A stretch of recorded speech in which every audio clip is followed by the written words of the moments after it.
Welcome to Defining Art. I'm your host, Joseph Bravo. In this episode, we will examine the idea of jewelry as fine art. Through the modernist works of Nancy Moyers, we will see how jewelry is essentially sculpture in miniature and is in conceptual dialogue with everything from religion to graffiti. In the avant-garde creations of Donna Sweigart, we will see how the latest in computer-aided design techniques can be applied to create theatrical pieces from non-traditional materials.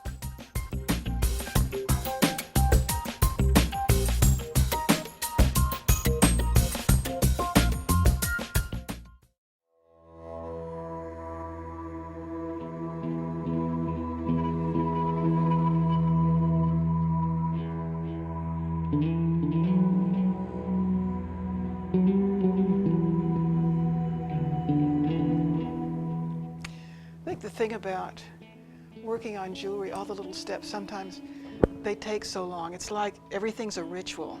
Everything has a sort of ceremony to it. And you'd think it would go really quick, but you have to, stop. Just take your time with things.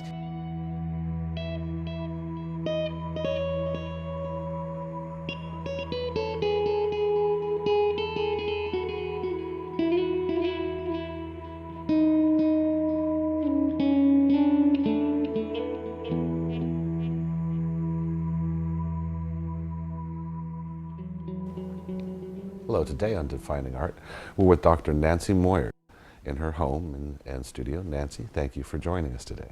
Nancy is a wonderful jeweler and educator and art critic who writes for the local newspaper and does spectacular reviews.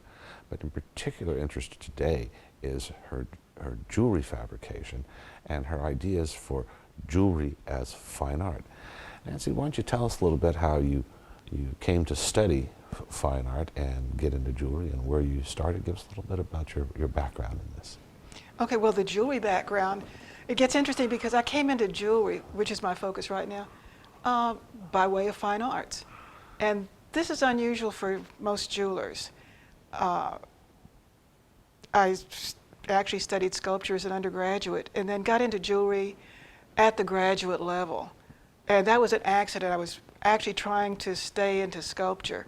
I got into the sculpture lab, and the sculpture instructor looked around the room, focused on me, and said, and I was married at the time, and he said, married women should not take sculpture. They have no business in this field. So, what century was this, if you'll forgive my asking, or at least that he was from? This was the 60s. This is the 1960s. He was German. And he was German. He that was German. German. The idea at the time. Well, okay. That was an appalling bit of chauvinism to put forth.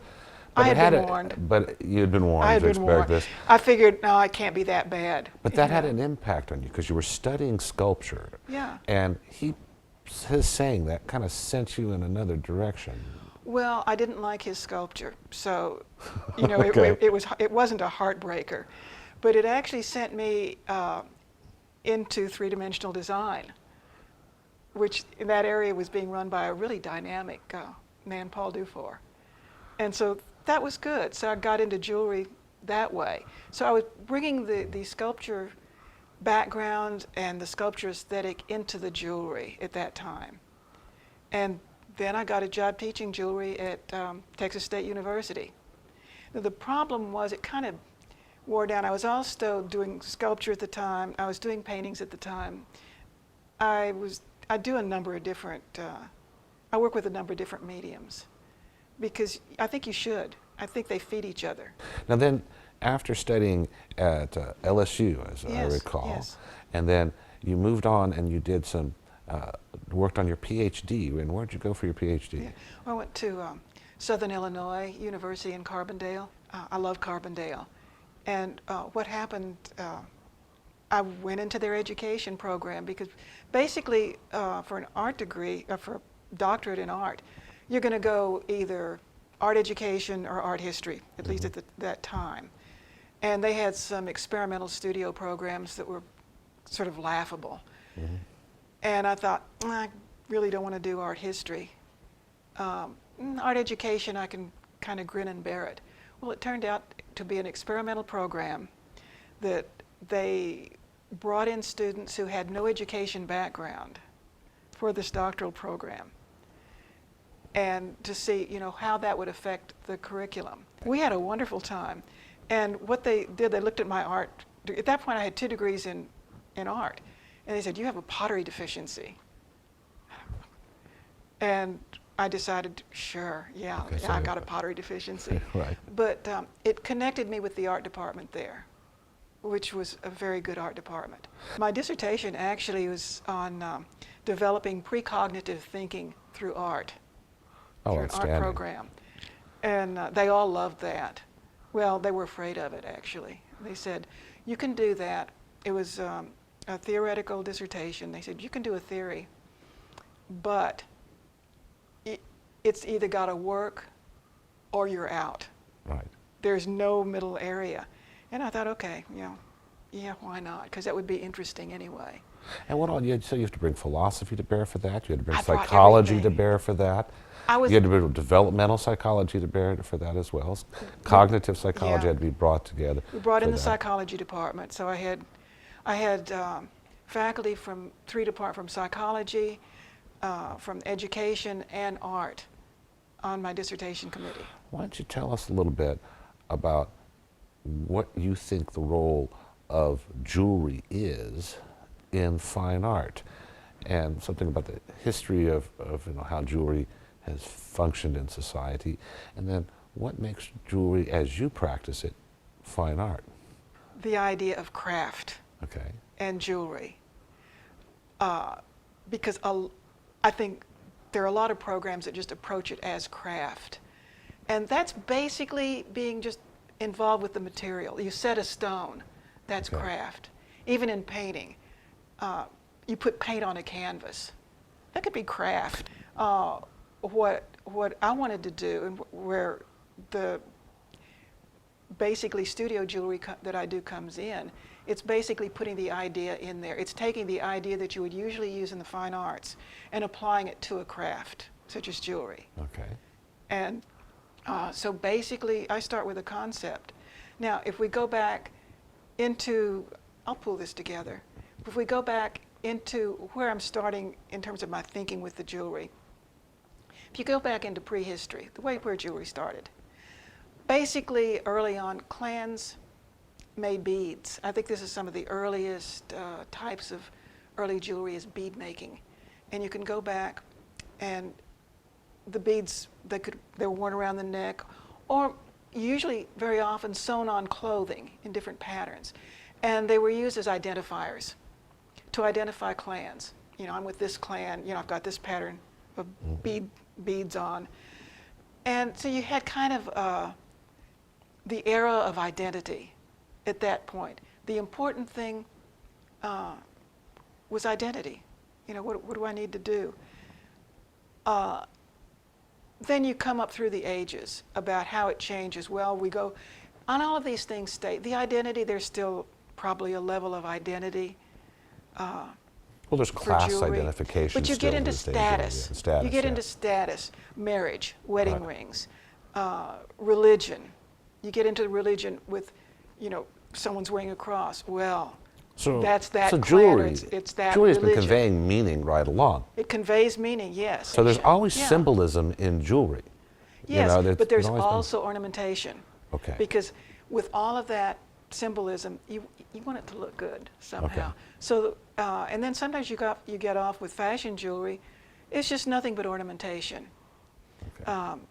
We look down on fashion jewelry. But You're right.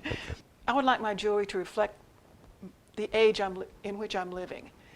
And you might immediately fall on, we can choose here. Technological age? No, every age thought it was the technological age. We're the information age, computers and so on. So basically, I want my jewelry to inform. I want it to convey information.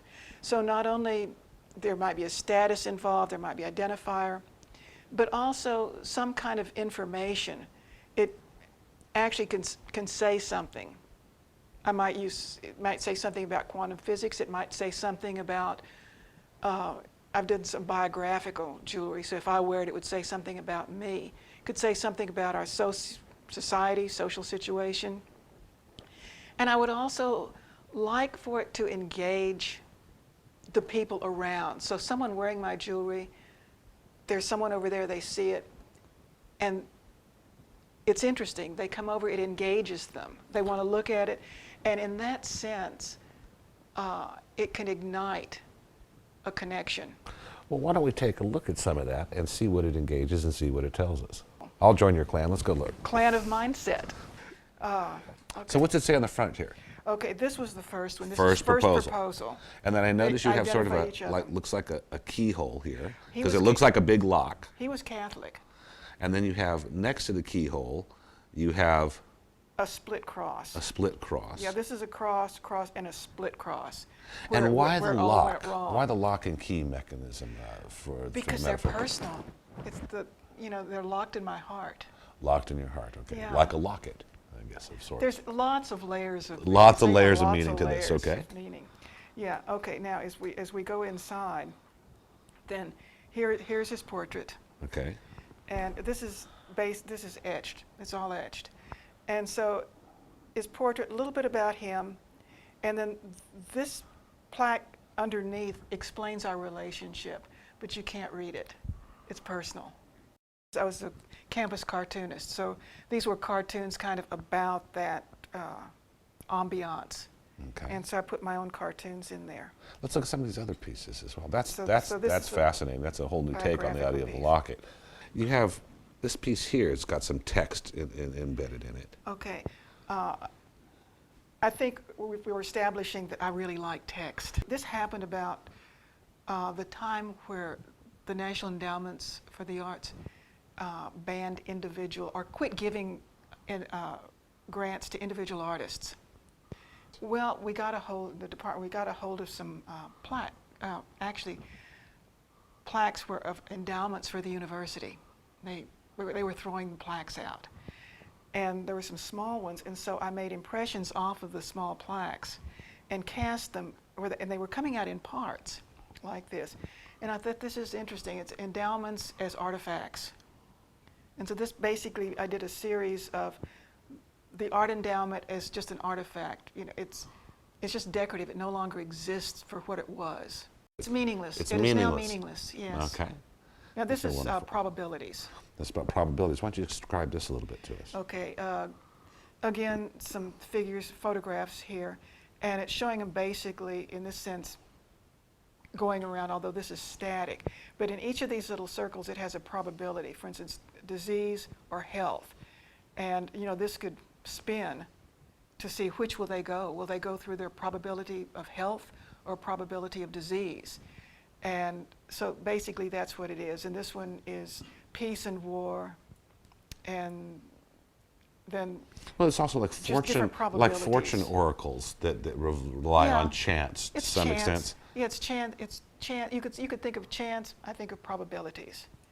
And that's what this Probability is bracelet a more accurate description. Sometimes we act as if chance Well, 'cause is I was- operative, but it's really not. It's really about probabilities.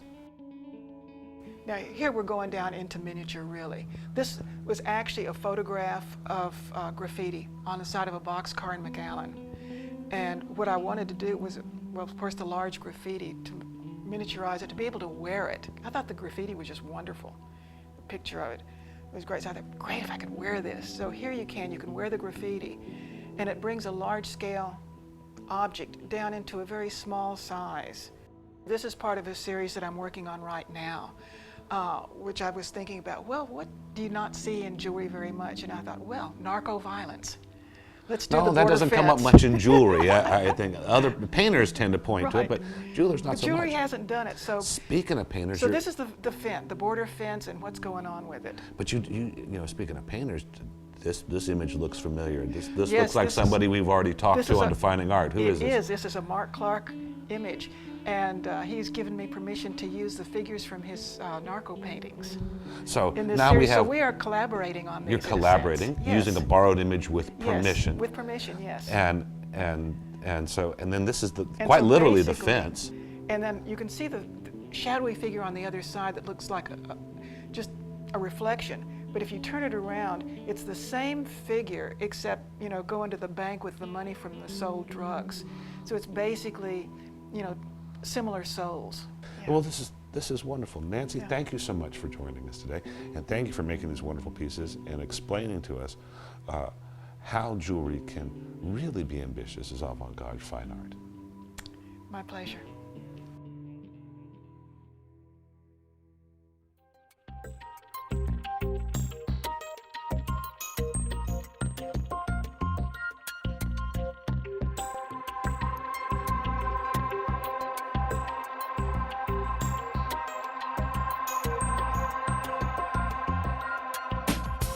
I don't necessarily have to make something that is uniform, or it's slightly uniform.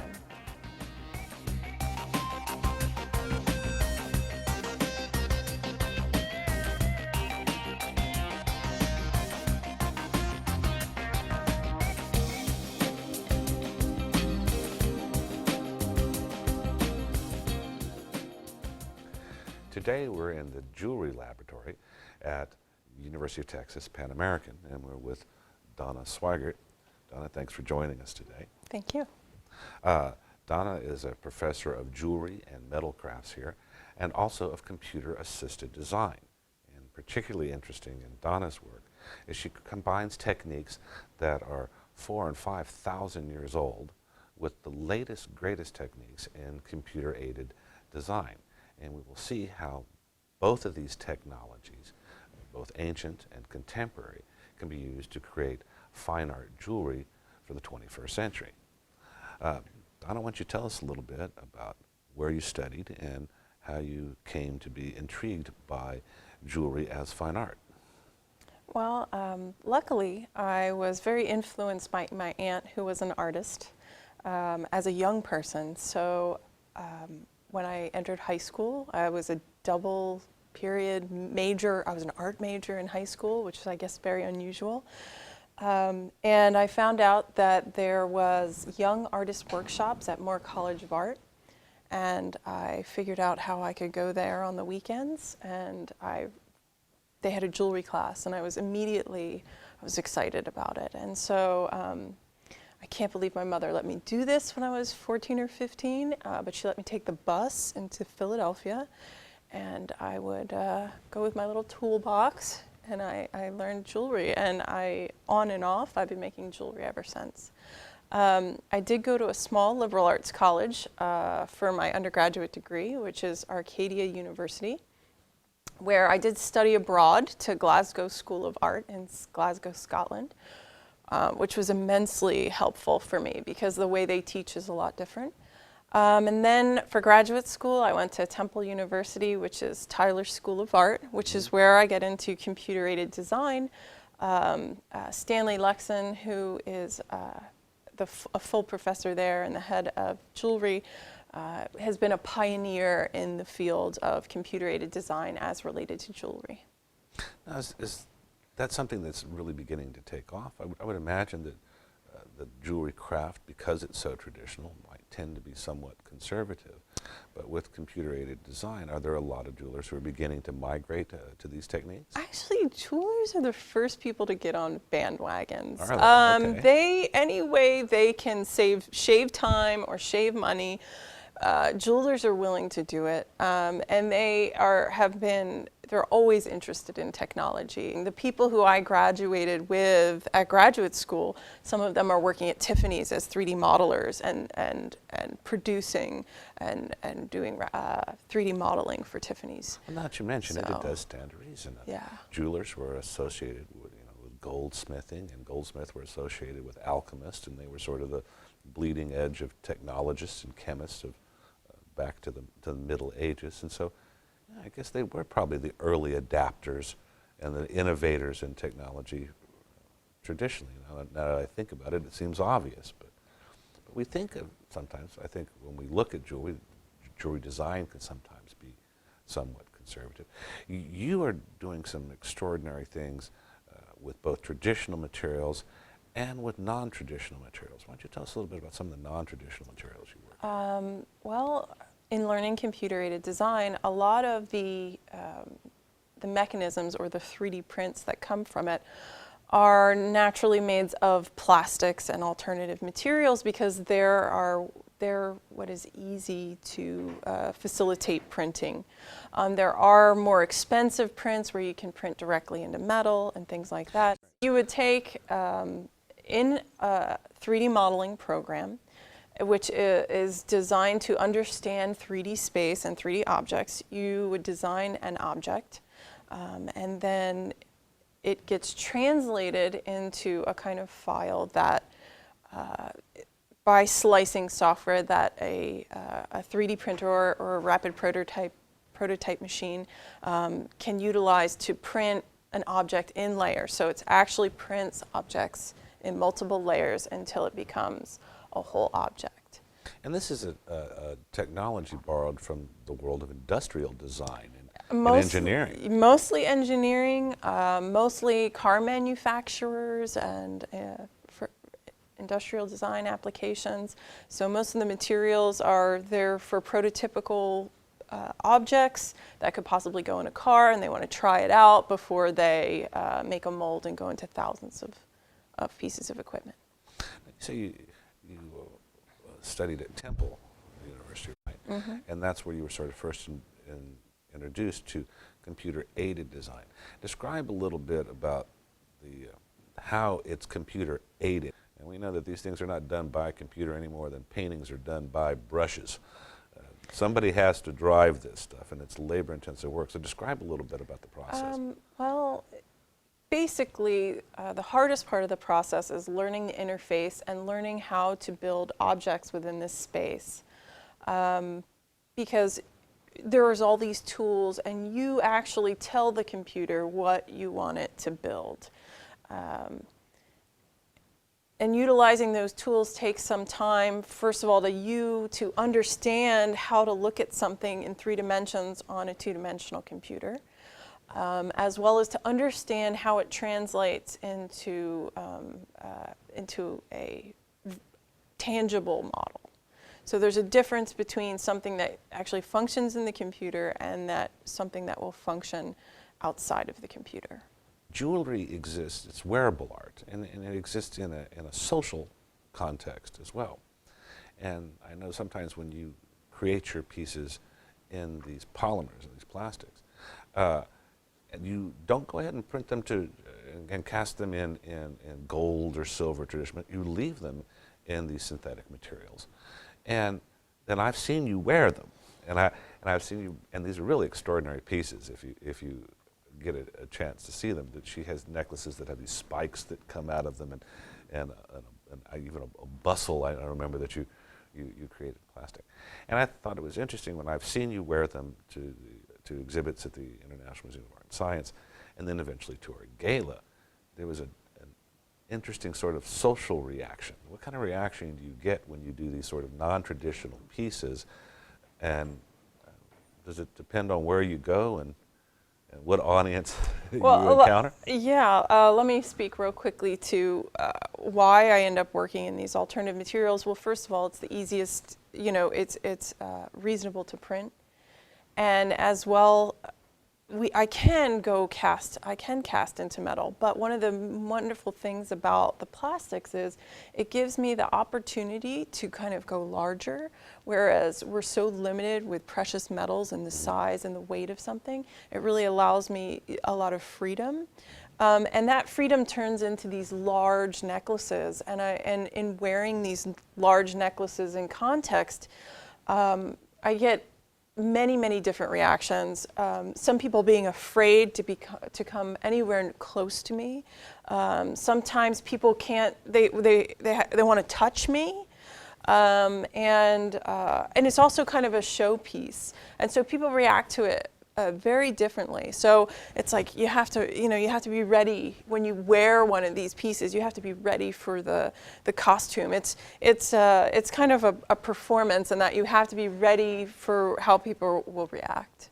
Well, you and I were discussing this a few days ago, and I remember when you came to an opening of an exhibit at IMSU, people were very curious. They didn't hesitate to walk right up to you and ask you about it, and these pieces have sort of an almost aggressive gestalt to them, and and they kind of call out for attention. Like you said, it's a sort of almost performance to wear these pieces. And in that context, people just walked right up to you and started questioning you about your jewelry and how you made it and why, and it inspired curiosity.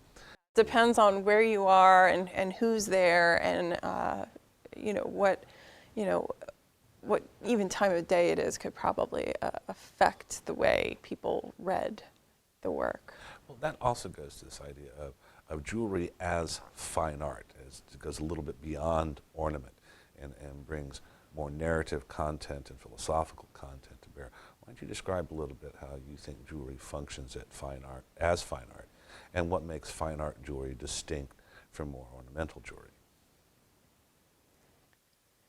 Well, I think one of the main parts is we don't think about jewelry as being something that we can affect people with on a greater level, but different than a painter. We're able to kind of wear our work and show our work and have a show just in this general space, which is much different from the reasons why people wear jewelry. People wear jewelry to identify themselves within a social context as I'm married, I'm not married, I'm wealthy, I'm not wealthy, this is my name, this is who I am. So the tradition of wearing clothing and wearing jewelry is really linked to identifying ourselves within our own space, whereas I think what at least I'm trying to do is it's about performance. It's hopefully transcending that kind of and forcing people kind of to identify you in the culture as something that's, other than just your status. I'm trying to like create people to view you in another way.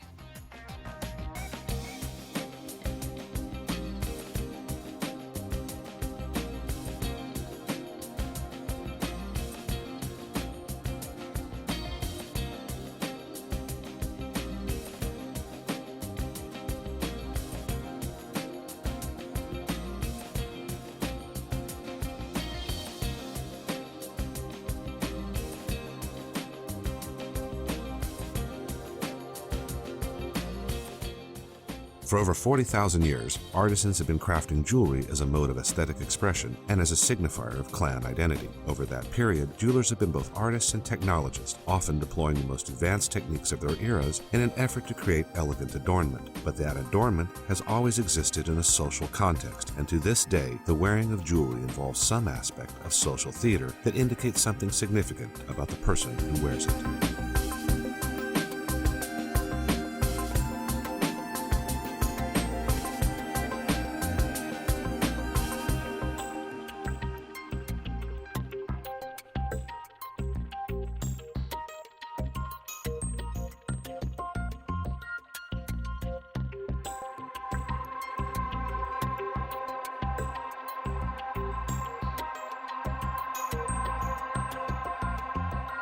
Defining Art is a production of KMBH-TV. Support for Defining Art is provided by RGV and Beyond Magazine and viewers like you.